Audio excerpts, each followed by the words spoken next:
Shabbat Shalom. Glory and honor to Father Yahweh. Honor due to his name because he is the only creator. He is the most high. Nothing higher, no one higher, no thing higher than Father Yahweh. He rules on his throne in the third heaven. And he has sent forth Messiah, Yahushua, the line of the tribe of Judah, who are his chosen people of the 12 tribes of Israel and Judah, to be the high priest, to be the prophet, to be the soon returning king of planet Earth. Glory and honor to the name of Father Yahweh and to Messiah Yahushua. Greetings to the 12 tribes, according to this book, scattered into the four corners of the earth because of disobedience, who are now awakening, according to the word of the Father, through his Hebrew Israelite prophets, awakening to who they are, how they got into their oppressive state, and how they're going to be delivered. And to the 144,000 who are now among them as the forerunners of the return of Messiah. And those also of the precious Gentiles who, though not of the bloodline, have received the truth of perfect righteousness from Father Yahweh through his grace, Messiah Yahushua. Greetings.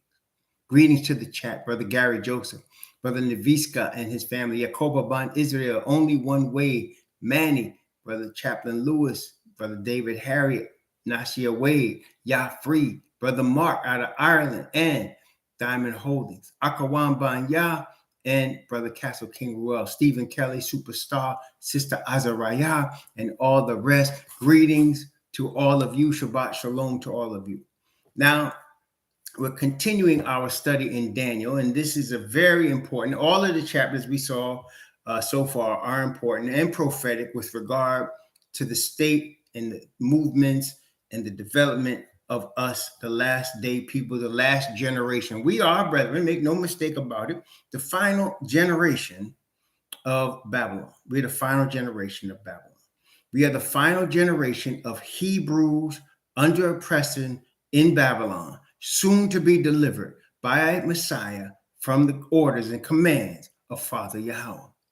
And because of that, all of the things that we are reading in the prophecies pertain to us in these last days, these last moments of the kingdom of Babylon. Now, it's a great thing that Babylon's about to be destroyed, annihilated. It's a great thing that the kingdom of righteousness is soon to be established. But the trepidation is we must be prepared. We must be prepared for that kingdom. And we are prepared by Father Yah through Messiah. We're prepared because of the Father's spirit of perfection of righteousness, which he offers us through mercy and grace. We are prepared because we trust and believe the Father's word. We are prepared because we trust and believe the Father's representation to us in Messiah as our high priest. And we are being prepared for that kingdom that's in our lifetime. The kingdom is going to appear, is going to become established in our lifetime. Some of us will be put to rest, just as right before the flood, the year of the flood, within the last 5 years, Lamech, Noah's father, was put to rest.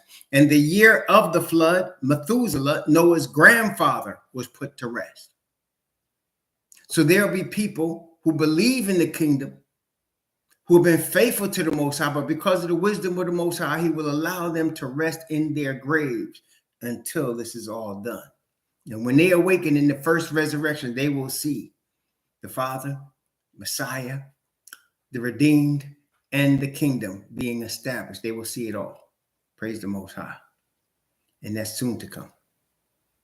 Then there are those of us who will actually be alive when all of these things take place. We will see it with our own eyes, and we'll be fortunate enough to have never tasted death because the Messiah has tasted it for us. That's how close we are. That there are some of us that will be alive at that time. A lot of us that will be alive at that time. And so, brethren, this is important stuff. This is important time in which we live.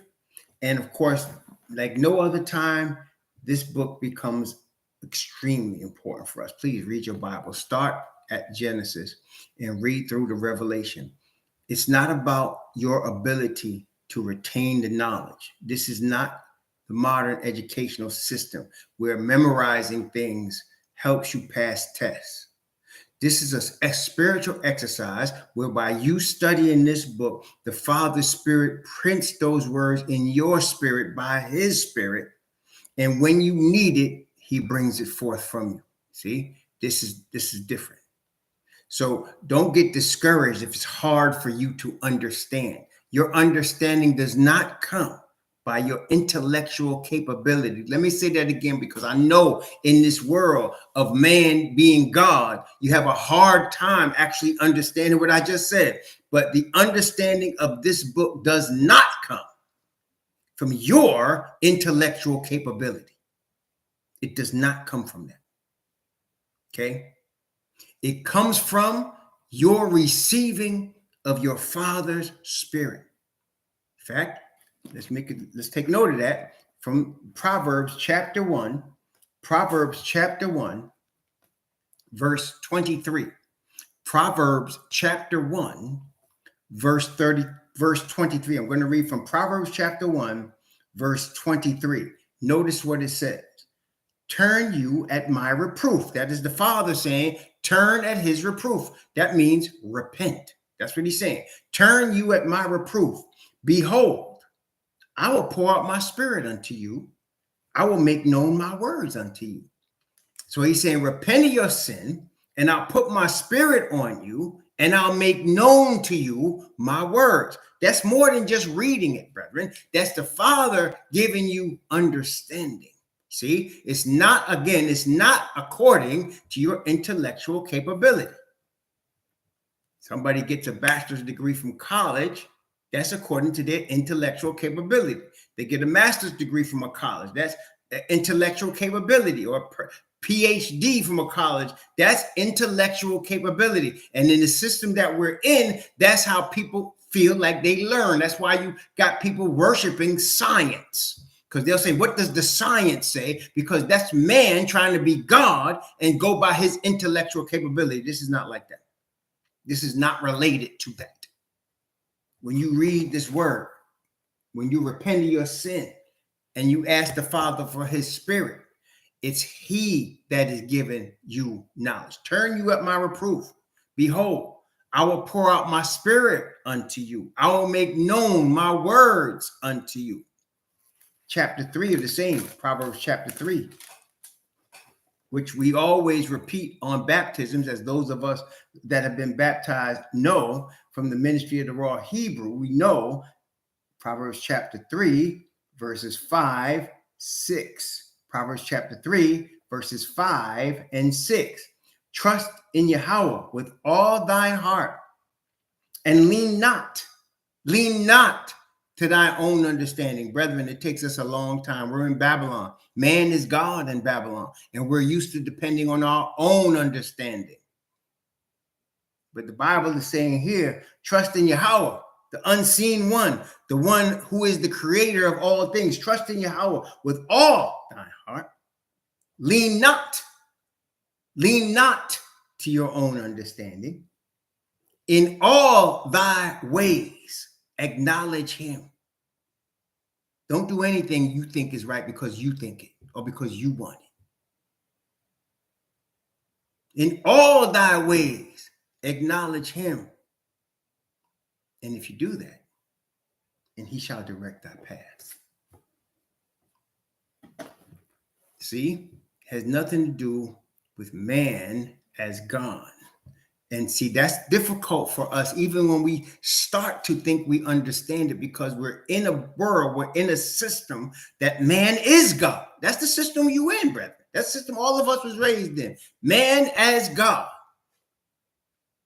And it doesn't matter what area of this system you are dwelling in. If you're dwelling in the political area, the religious area, the entertainment area, doesn't matter what area, the science area, every area you dwell in on this system that we're now in, man is the God. And so what I'm asking you, what we're talking about here is to allow Father his rightful place as the creator. That's the difference between his people and every other people on the planet. He's with them because they acknowledge his rightful place as the creator, the only creator, the only true God. There is no other. Okay? There's no man and him. It's him. And he blesses man with him. Okay? That's the difference. One more. Ezekiel chapter 36. Ezekiel chapter 36. And this is particularly to those who are the chosen ones of the Father Yah, because this is what this is about. Ezekiel chapter 36, beginning at verse 19. See, a lot of Christians try to take this one verse, verse 26, and claim it. Don't even know what they're reading because they didn't even read it in the context, brethren. So let's do what they don't do, and let's read this scripture in its context, okay? Okay, so let's start at verse 17 of Ezekiel 36 and go down from verse 17 down to verse 27, and then we'll get a context of what we're reading, because we're really looking at verse 26 and 27, but we need a context of what's going on here, okay? Verse 17. Son of man, when the house of Israel, who's he talking to? He's not talking to anybody. He's not talking to Baptists, Pentecostals, SDAs. No. He says, son of man, when the house of Israel. Okay, first we have to understand who's this conversation with. And who is Ezekiel anyway? He's a Levite priest of the Hebrew Israelites. That's who he is. He's not a Seventh-day Adventist. He's not a follower of Judaism. He's a Levite priest of the Hebrew Israelites. That's what he is.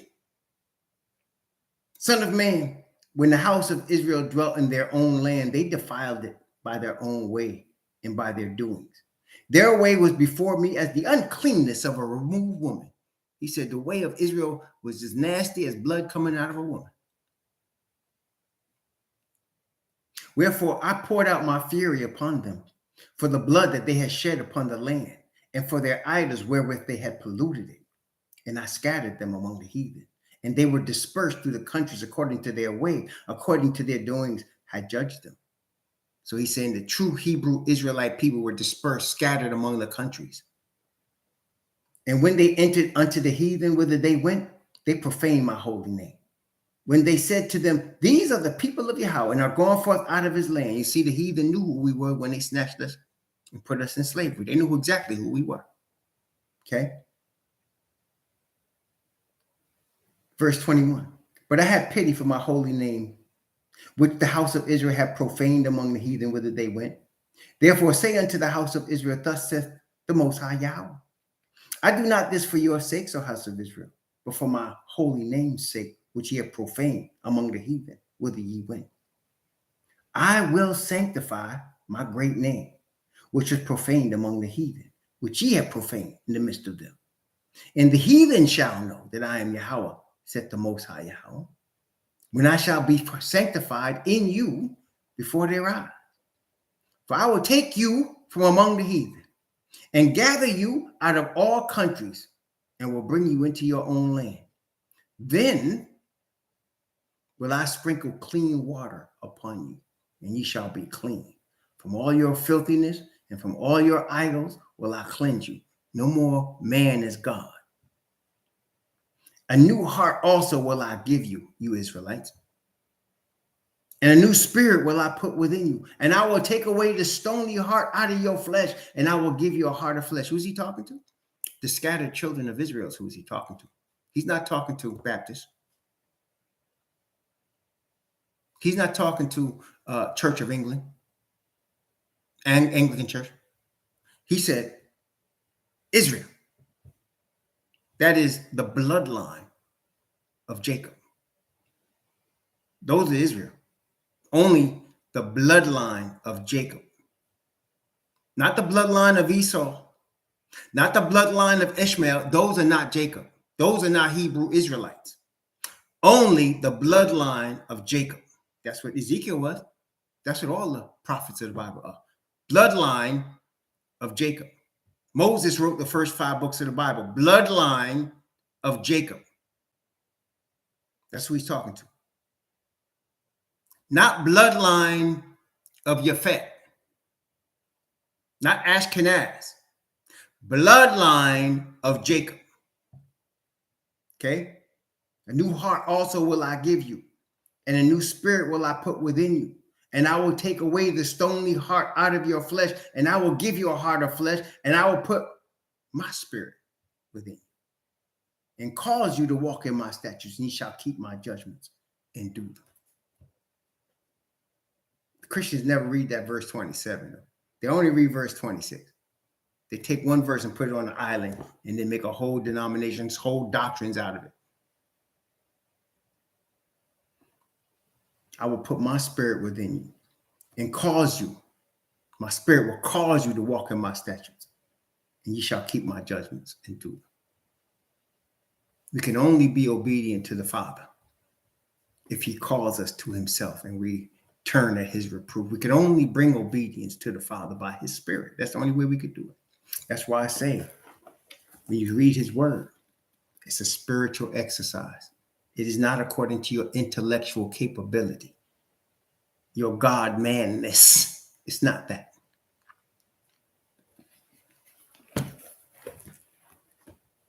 Okay? It's not that. Praise the Most High.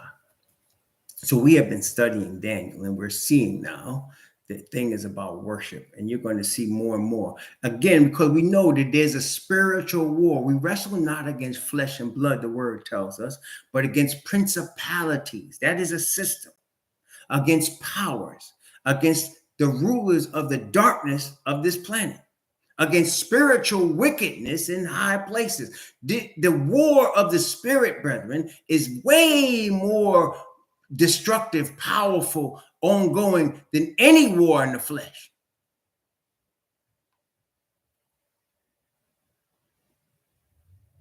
And we who are the Israel of the Most High, the true bloodline, need to understand that. See? Praise the Most High. So let's look at Daniel chapter 7. Now, this is important now because we saw the four powers in Daniel chapter 2. And I told you that that's a foundational chapter 2, because it's a foundational chapter on other things being built up off of it. You see, brethren, when the Father speaks to his Hebrew Israelite prophets, when he speaks to them, he doesn't say this thing one time. When he gives a Hebrew Israelite prophet the messages that he gives for his people. And remember, Revelation tells us how this thing works. The revelation of Jesus Christ, which is YHWH's true name. YHWH is the Messiah, but because Greeks didn't know his name, they said Jesus. Okay, we'll just say that for now. The revelation of Jesus Christ, though there was no J at the time. The revelation of Jesus Christ, which Yah gave unto him to show unto his servants, not for everybody. Not for everybody. The revelation of Jesus Christ, which Yah gave unto him, Revelation chapter 1, verse 1, to show unto his servants, not everybody. Hold the four winds until the servants of Yah are sealed in their foreheads. And I saw the number of them with their seal, and they were sealed 144,000 of all the tribes of the children of Israel. And the word children is translated men. Of all the tribes of the men of Israel. That's the servants. The revelation of Jesus Christ, which Yah gave unto him to show unto his servants things which must shortly come to pass. And he sent and signified it by his angel unto his servant John. And so we saw Daniel chapter 2 as a foundational chapter to what was going to be built on later, all the way through Daniel, all the way into Revelation, and then you could understand other prophets in the same way. Matter of fact, before we go there, let's just look at Zechariah chapter 1 so we understand why he picked the four. A lot of y'all already know because you read the word. Some of y'all, praise the Most High Yahweh, have read the word already for yourself. Some of y'all have read it multiple times already. Praise the Most High Yahweh. Some of you just coming into this. Some of you heard it on one of our Bible studies, but let's just go over it again for those that don't know. Zechariah chapter 1, beginning at verse 15 and going from verse 15 down to verse 19. Zechariah chapter 1, from 15 to 19. Zechariah chapter 1. Why is the four that he's outlining here? There's been many world powers on the history of the planet Earth, but why is he outlining these four? Zechariah chapter 1 from verse 15 to 19. And I am very sore displeased with the heathen that are at ease. For I was but a little displeased, and they helped forward the affliction. Therefore, thus saith Yahweh, I am returned to Jerusalem with mercies. My house shall be built in it, saith Yahweh of hosts. And a line shall be stretched forth upon Jerusalem, a measuring line, Revelation chapter 11. Cry yet, saying, thus saith Yahweh of hosts, my cities through prosperity shall yet be spread abroad, and Yahweh shall yet comfort Zion, and shall yet choose Jerusalem. Then lifted I up my eyes and saw, and behold, four horns. Horns represent power. Remember that. And I said unto the angel that talked with me, what be these? And he answered me, these are the horns which have scattered Judah, Israel, and Jerusalem. So the four powers are chosen as outlined by Father Yah because they have literally laid hands on Israel and Judah and scattering us directly off the land. That's why they were chosen. They have literally laid hands. They are world powers that have scattered us off the land. Now, since we've been off the land, the children of Yafet's powers have continued to scatter us. The children of Yafet's powers. You see, brethren, I was just talking to my wife about this, and I was looking at this the other day on a YouTube video. Listen, there's no such thing as white people. Let me say it again. There's no such thing as white people. People are called white because they were created, a paradigm called race was created by their fathers. Their forefathers created this paradigm called race. And in this paradigm, they outline Asiatics, Negroids, they outline Caucasians, they outline people according to their made up paradigm. These names you don't see in the Bible. You don't see nothing saying Caucasian in the Bible. You don't see nothing saying that. There's no white in the Bible, white in the people. So where did they get this from? Race is created by their scientists. That is, the scientists of the children of Yafet. The people we call white originate with Yafet. There were Shem, Ham, and Yafet. And the people that are called white, the scientists from Yafet, from where they settled in the Germanic tribes of Europe, created race. Race doesn't exist in the Bible. It doesn't exist. What exists in the Bible in terms of the differentiation of people is what do you come from? Are you from Ham? Are you from Shem or Ham or Yafet? That's how they differentiate them. There was Shem's people, there was Ham's people, there was Yafet's people. And then broken down in Shem is Abraham, who came from Eber, who is a Hebrew. The word Eber means Hebrews, where you get it from. And Abraham was a Hebrew who had a child named Isaac, who was a Hebrew, a semi-Hebrew. And Isaac had a child named Jacob, who was a semi-Hebrew. And Jacob's name was changed to Israel, so that Israel's children, which we are Hebrew Israelites. That's where you get it from. That's how we're differentiated in the Bible. Okay? There's no such thing as white. And there's no such thing as black. Yes, people's color in the Bible was basically, Jeremiah, Solomon's wife. There were people that were called black because some of us come in different shades. See, I'm called light skin in this. Some of us call red bone. If we really like, they call red bone, right? Some of us are brown. Some of us are dark. And some of us are real dark. Like Niger. Because we come in different shades of brown. Some of us real dark brown. Some of us real light brown. And it's everything in between. And what happened was when they created this thing called race, they made it sound like the people that were called white were the purest, honest, hardest working. And so everybody wants to be white. And nobody wants to be black. Because black is dark. It's foreboding. It's evil.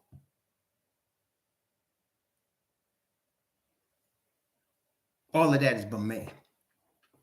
So we say so-called black or so-called white because there's really no such thing.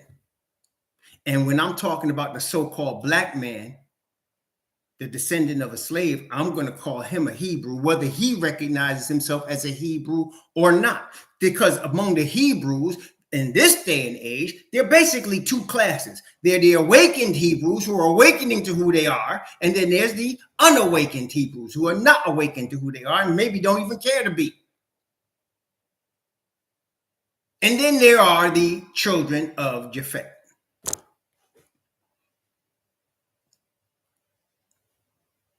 And Gog and Magog, by Bible, are children of Japhet.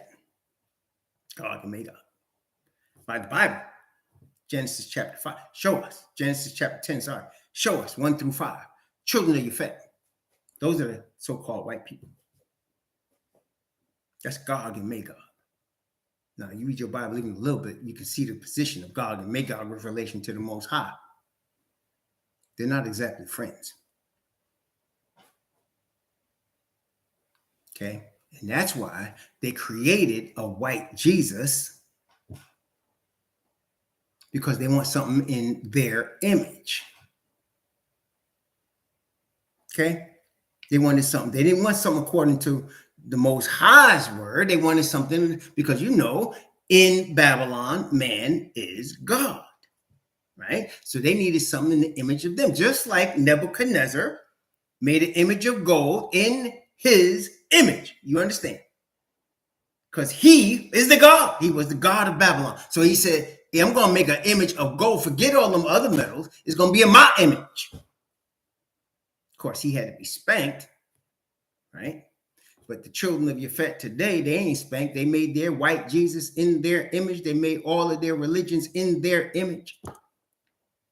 And then they had the Hebrews worshiping in their image. No wonder we confused, brethren.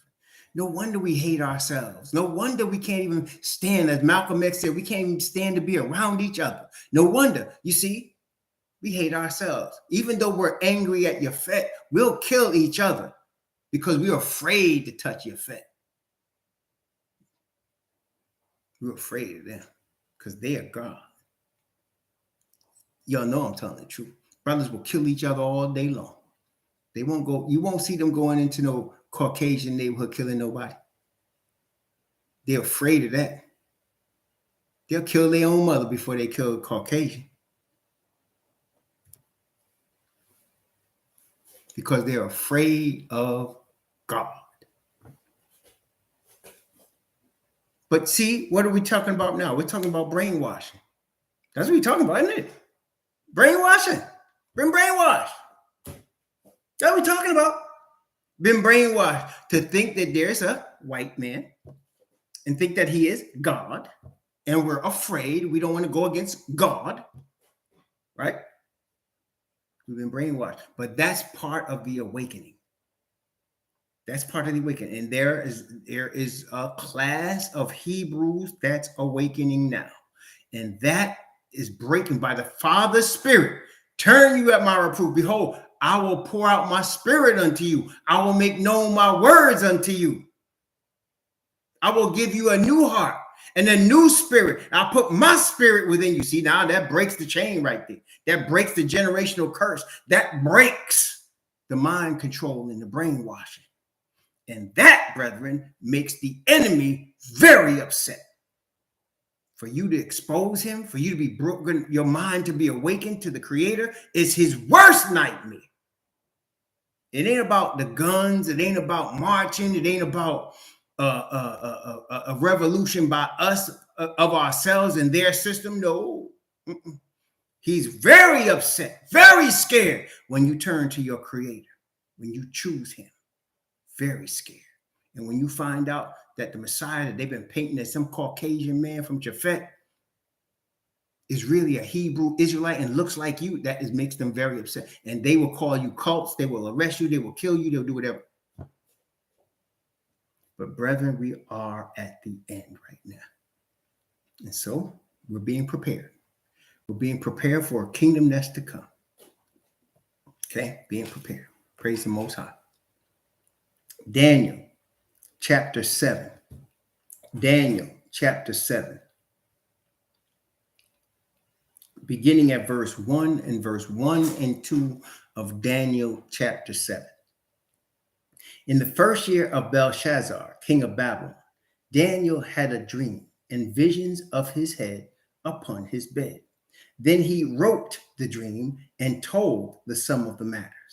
Daniel spake and said, I saw in my vision by night, behold, the four winds of the heavens strove upon the great sea. Now, this is important. Four winds. Now, we saw in the book of Revelation, chapter 7, Revelation chapter 7,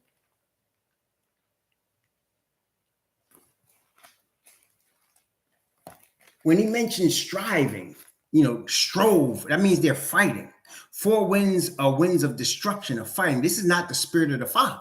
This is winds of destruction that's coming, okay? So we see here in Revelation chapter 7, verse 1. And after these things, I saw four angels standing on the four corners of the earth, holding the four winds of the earth, that the wind should not blow on earth, nor on the sea, nor any tree. Okay, and they were given to hurt the earth. So these winds of destruction are hurting. They're destroying, they're hurting, and they strove upon the great sea. What does the sea represent? This is Isaiah chapter 60. Isaiah chapter 60. Let's go back to Isaiah chapter 60. Isaiah chapter 60. Isaiah 60. I'm going to read from verse 1 down to verse 5. Isaiah chapter 60 from verse 1 to verse 5.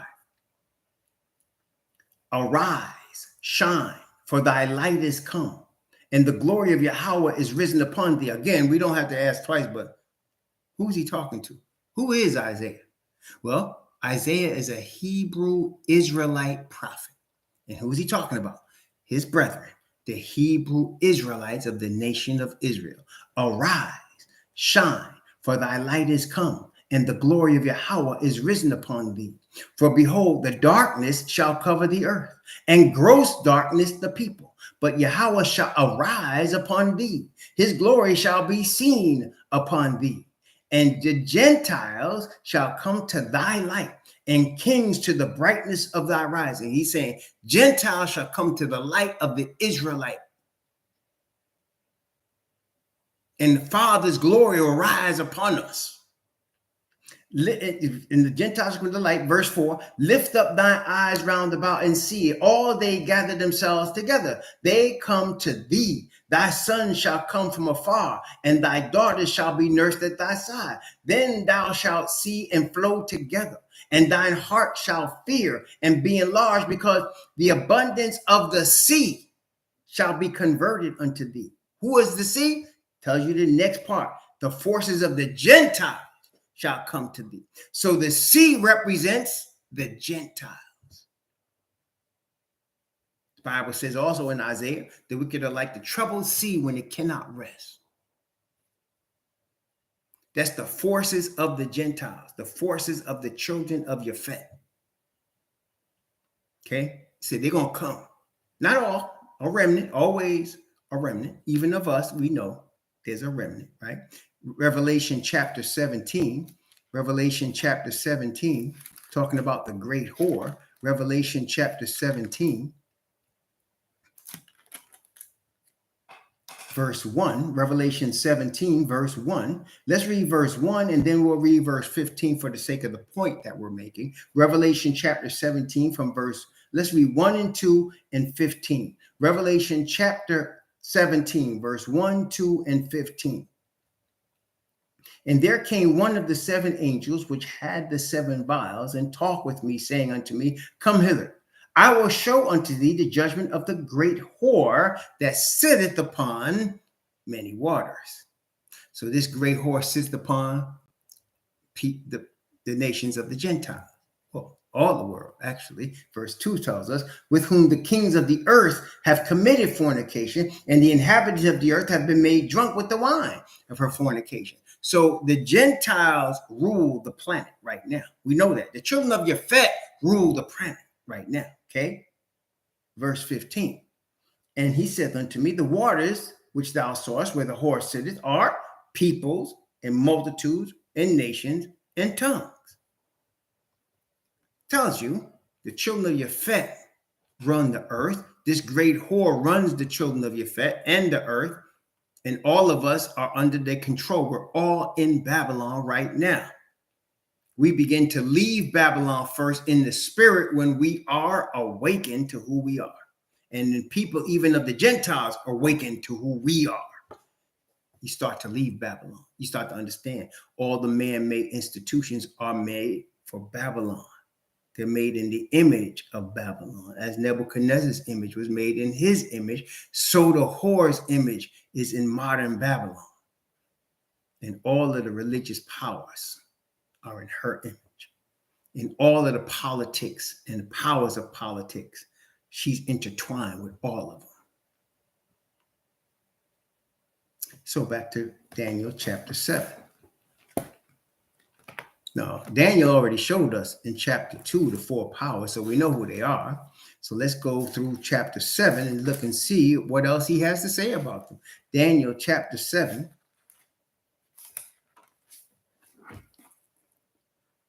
I'm going to start at verse 2, talking about the whore and the waters and the striving and the wind, right?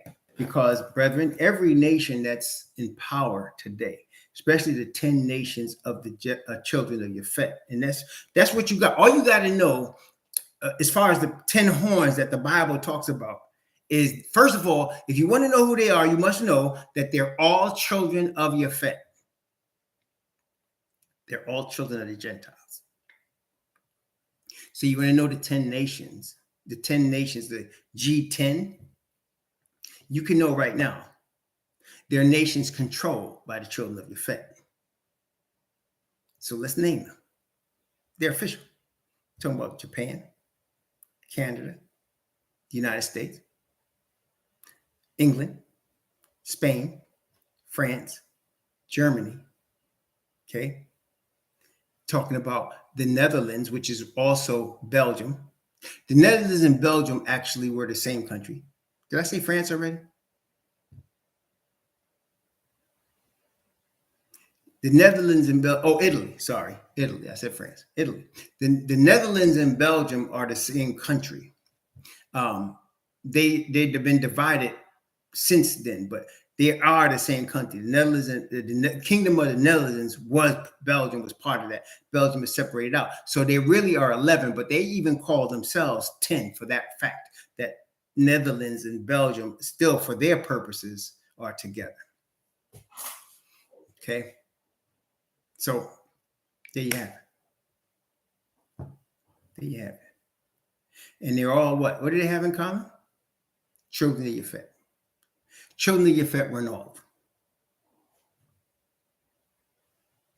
And all of those nations have religions that are controlled and founded by Yafet.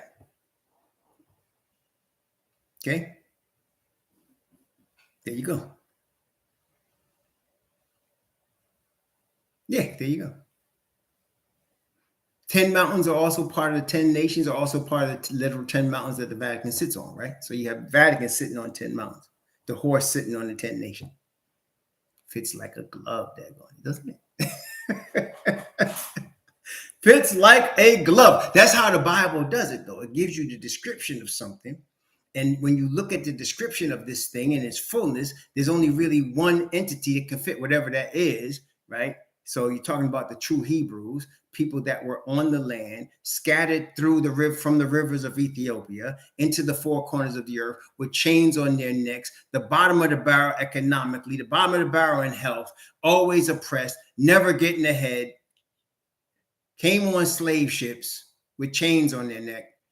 And it tells you who you have, what you have, how many people fit that description. See, then you have this power that's based in Europe, based in Rome, as a matter of fact. It's not only a political power, but it's a religious power, and it's spread throughout the whole earth. How many religions fit that description? Then you got this power that claims to be a Christian nation, a lamb representing it, but it's really a dragon, because even though it claims to come in peace, it deceives the whole earth, and it has control and has influence on the whole earth. How many nations fit that description?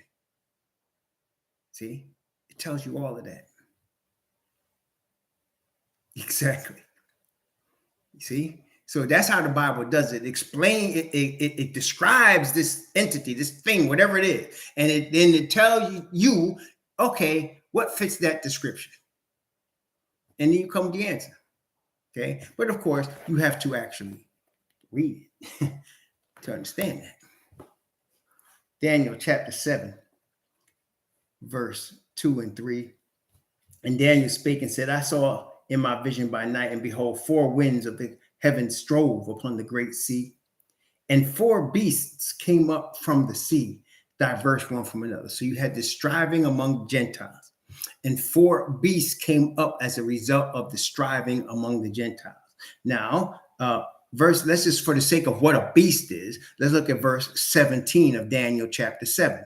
Verse 17 will describe what these beasts represent, which also Daniel 2 told us what they are. But we'll go back into that in a second. Daniel 2 told us 4 kingdoms shall come in succession. That's what he told Nebuchadnezzar. 4 kingdoms, starting with Babylon, right? And then chapter 7 here of Daniel, verse 17, these great beasts, which are 4 kings that shall arise out of the earth. So you see it, see? So it told Nebuchadnezzar there's 4 kingdoms, and these beasts, before they were metals, that now here in Daniel, the beasts are representing kingdoms or kings or entities that are government that are powerful, right? World powerful entities coming out of Japhet, the Gentiles. World powerful entities coming out of Gentiles. See, that's why you don't hear, the Bible is not talking about the Mali Empire or the Sun God Empire or the empire of the Ashantis. It's not talking about that, because those 4 empires didn't take us from the land. We came to those places from the land. Okay. They weren't world empires, because it was the time of the children of Japhet. Okay. So we know that from the word. Praise the Most High. Now he's going to go into some details. And again, I want you to understand everything that we're reading here has to do with you and me, the last generation of the kingdom of Babylon. We're part of the last. See, there's many Gentiles that don't realize what I just said, because to the Gentiles, their kingdom they always think, in fact, not just the Gentiles, but all kingdoms, whatever the kingdom was, right? Even the 4 African ones that I named, or any other, the dynasties of China, all of the kingdoms, even the Mayans and the Aztecs, everybody thinks that their kingdom is going to last forever. Everybody thinks that. Nobody establishes a kingdom with the thought that we're going to be temporary. Every king thinks that their kingdom is going to last forever.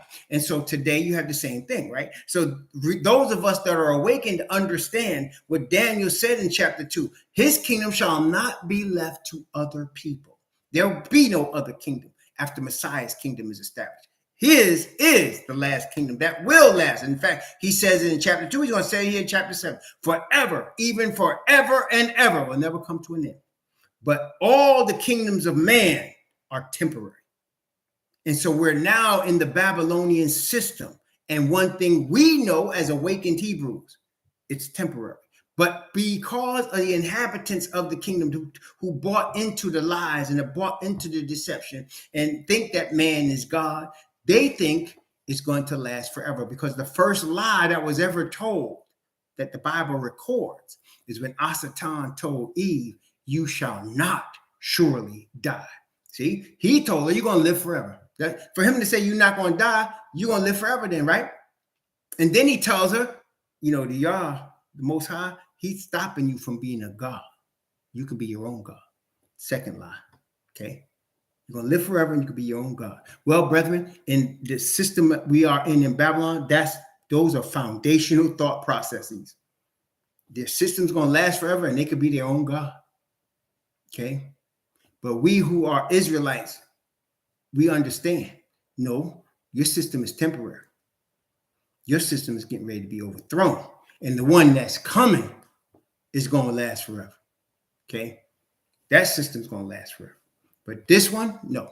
And so we are the last generation of this system. We understand that, but the children of Yafet and most of the earth actually does not understand that.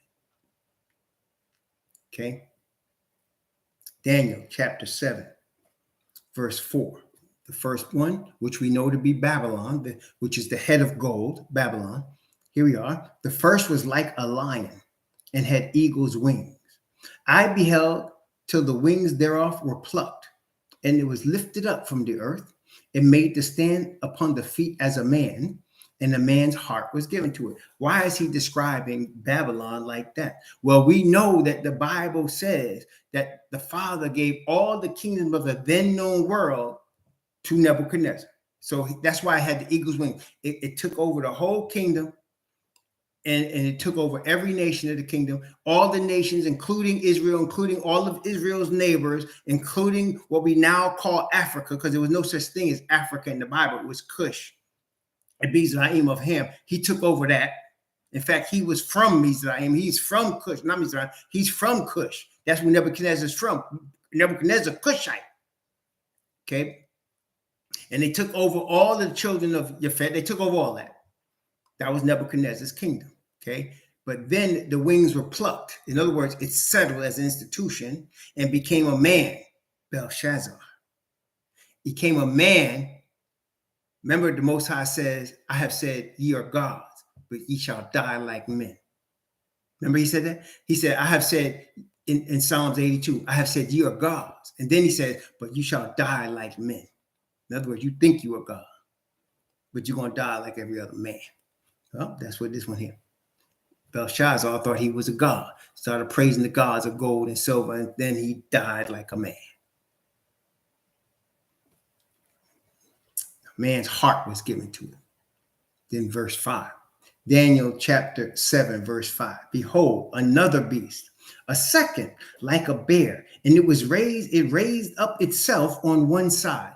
Now, why did it raise up itself on one side? Because it was two powers sharing power. It was the Medes and the Persians, and the Persians were richer than the Medes. The Medes were more militaristic and ruthless, and that's why they came first. Darius took the kingdom, but it shared power with the Persians. The Persians were the richer ones. Even historians will tell you that. The Persian Empire was one of the richest empires ever. And so they had money, gold, and silver in abundance. And so they was the more powerful ones eventually. And they actually came up after the Medes. The Medes took the kingdom first, but it was with power and the financing of the Persians, and then the Persians took over. So that's why you had Darius, the Mede, and then you had Cyrus, the Persian.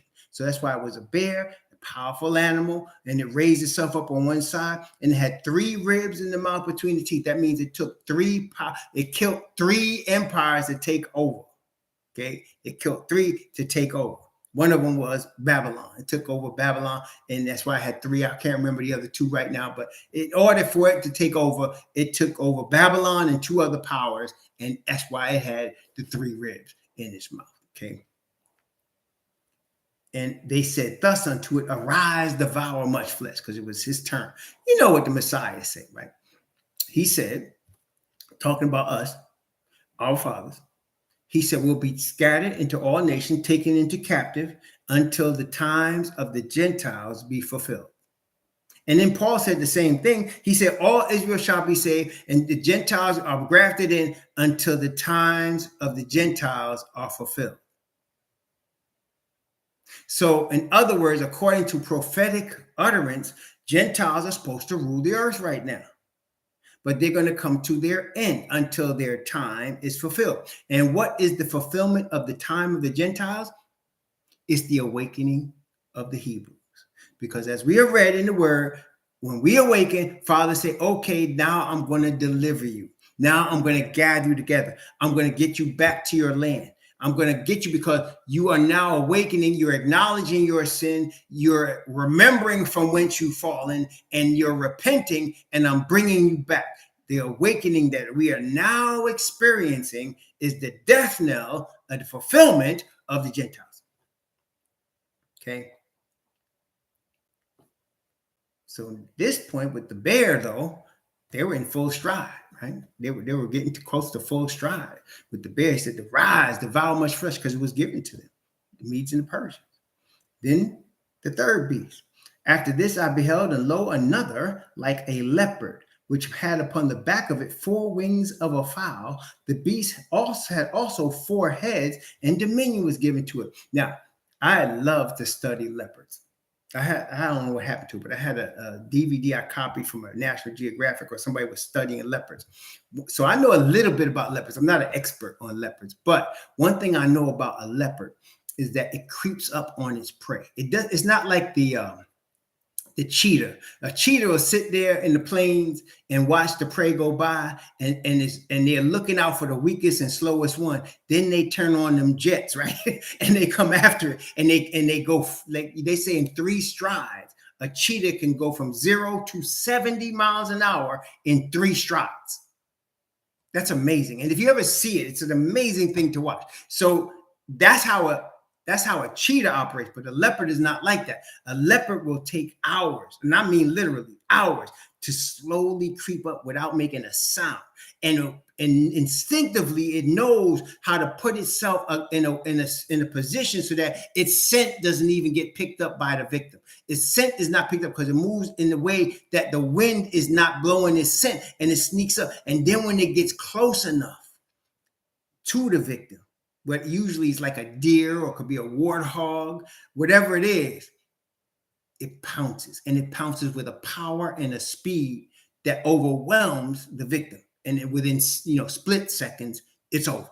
Okay. And that's a leopard. So it sneaks up on its prey. And then when it gets within range and the victim doesn't even know he's there, he pounces. Tigers do the similar thing, very similar. Tiger will be in it, and it'll be like almost a 200-pound animal, and you won't even know it's there. And it's not making a sound. It's not crickling any branches. It's not breaking anything, and it's right up on you. And then when you realize it, it's too late. Okay, too late. So this is the leopard. And so not only is it a leopard, but it had 4 wings, which tells you it also, although it was sneaking up on everybody, it was coming quick. Okay. And it had 4 heads. Well, this is Greece. And as we're going to read when we get to chapter 8, Greece had 1 horn, that was Alexander. And then Alexander died, and it turned into 4 divisions. Okay. Okay. So it came north, south, east, and west. Basically, it said toward the 4 winds, north, south, east, and west. And each one of the top generals, which were 4 of Greece, one controlled the north, one controlled the south, one controlled the east, and one controlled the west. That's why it had 4 heads. Okay. And that's what it says here. It had 4 heads, and dominion was given to it. There were actually 4 generals. There was Lysimachus, Ptolemy, Cassandra, and Seleucus. There were 4. Yeah, 4 generals. Okay, Seleucus came to the north, Ptolemy came to the south. Seleucus was based in the north and eventually became Rome. And then in the south, it was in Egypt and became the king of the south, which eventually turned into Islam. I know that's wild, right? And then the east and the west were swallowed up and it became 2. And then the north took over, which became the Holy Roman Empire. Okay, so here at this point, it was divided into 4. We'll see more detail, as I just mentioned, in chapter 8. Okay, verse 7. After this, I saw in the night visions, and behold, a 4th beast, dreadful and terrible and strong exceedingly, and it had great iron teeth. It devoured and brake in pieces and stamped the residue with the feet of it. And it was diverse from all the beasts that were before it. And it had 10 horns. So now, look at this now. So you have 4 beasts, okay? And when you have 4 beasts, if you combine them all together, what would you have? You would have the first beast that looks like a lion, right? And 1 head. The second beast looks like a bear and 1 head. That's 2. The third beast looks like a leopard and it has 4 heads. That's 6.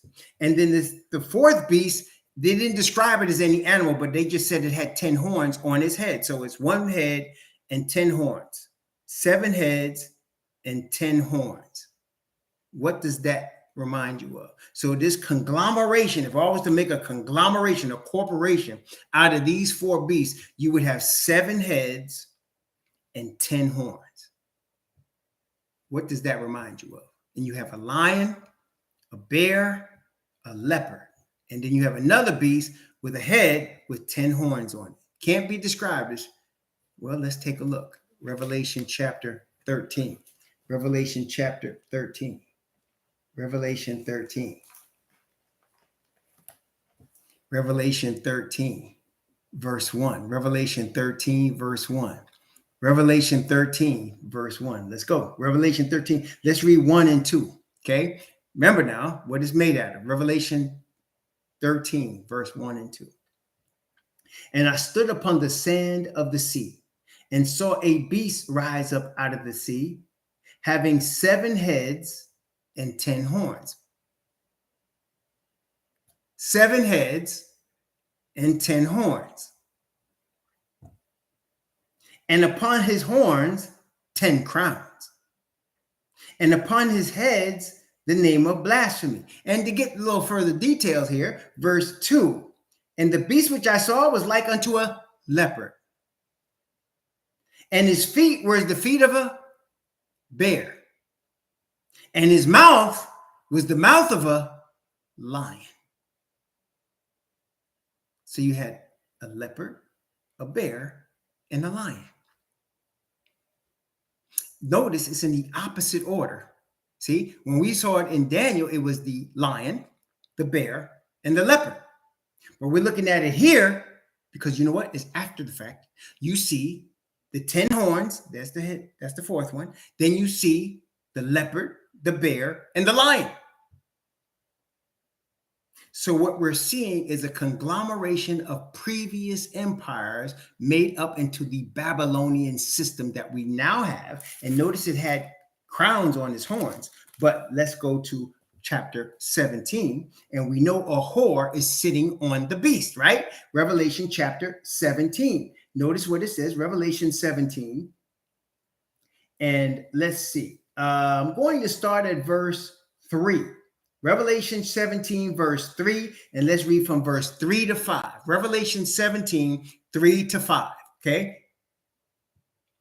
So he carried me away in the spirit into the wilderness, and I saw a woman sit upon a scarlet-colored beast, full of names of blasphemy, having 7 heads and 10 horns. Okay, let's read. And the woman was arrayed in purple and scarlet color and decked with gold and precious stones and pearls, having a golden cup in her hand full of abominations and filthiness of her fornication. And upon her forehead was a name written, mystery, secret, Babylon the Great, the mother of harlots and abominations of the earth. The mouth like Babylon. And it's a woman. It's in secret riding the 7-head, 10-horn beast. So yes, you guys are right. It is the UN, but the UN is being controlled by religious powers based in Yafet. Let's continue. Wait a minute. Watch this. Revelation chapter 17, verse 12. Revelation 17, verse 12. See, the Most High is revealing to us, everything. Even if I was to tell this to the unbelievers, they'd laugh, right? Well, let them laugh. They laugh and know it too. It's okay. Because it's not for everybody to know. It's for the servants of Yah. Remember that. It's not for everybody. Yah is revealing to us the whole thing. He's showing us everything. Okay. Revelation 17, verse 12. Notice what it said. And the 10 horns, which thou sawest, are 10 kings, which have received no kingdom as yet, but receive power as kings 1 hour with the beast. So when a person is crowned king, and I just kind of gave it to you, what happens? They receive a crown, right? Right? So when somebody is crowned a king, there's a coronation and they receive a crown. Y'all got me? So they said in chapter 17, it didn't receive any kingdom yet. So they were horns, they were powers, but they weren't kings yet. until you get to Revelation 13. What did we see on the horns at that point? We saw 10 horns and we saw crowns on the horn. So Revelation 17 is the same beast as Revelation 13, but Revelation 13 is the final iteration, the final result. That's why I had the crowns. So Revelation 13 shows you the final result of this 7-headed 10-horned beast. And we know in secret a woman is riding it. And then the rest of chapter 13 of Revelation is telling you how they got there. That's what it's doing. And telling you how it became with the crowns. And it's including the lamb-like beast that speaks like a dragon. We're going to talk more about that. But back to Daniel chapter 7 for now. So now you see the 4 kingdoms: Babylon, Media, Persia, Greece, and Rome. And you see that they exist all the way to our day in the form of, as you all rightly said, there's only one entity that fits a bunch of nations coming together and ruling the earth from Japhet. That's the UN. And who's running it? Who's really controlling it in secret? Rome.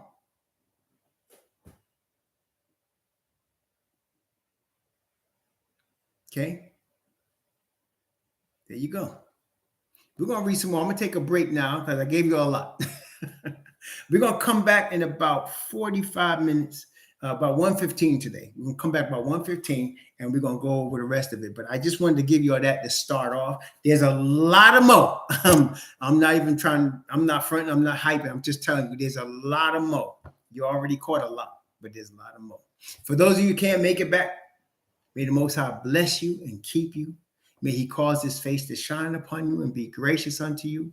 And may he lift up his countenance upon you and give you peace. But for those of you that's going to be back around 1:15, we'll see you then. Shalom.